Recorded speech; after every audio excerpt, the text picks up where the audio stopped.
France was ruled by a single king, whose word alone controlled everything. The nobles danced in gilded light.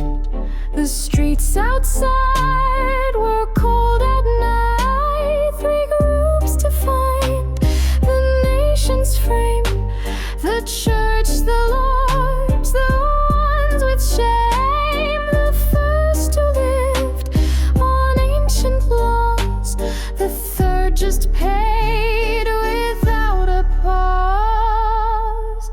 They danced inside the masquerade as grain grew scarce and debts were paid.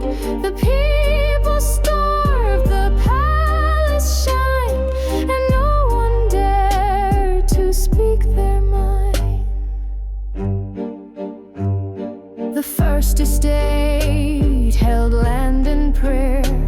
They preached of God, but kept their share.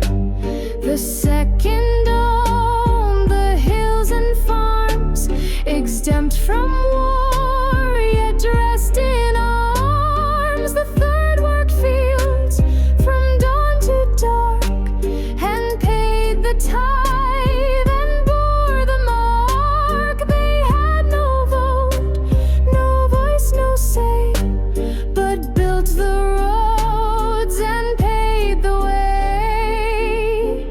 They danced inside the masquerade as grain grew scarce and debts were paid. The people starved, the palace shined, and no one dared to speak their mind.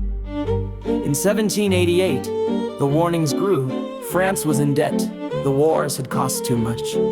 The king called the Estates General, 1 vote per class, but the Third Estate refused.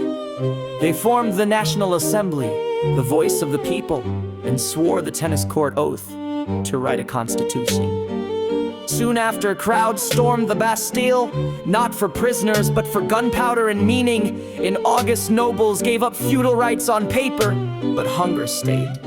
The king hesitated, the people advanced. By 1791, the monarchy was fading. By 93, it was gone, and the blade began its rhythm.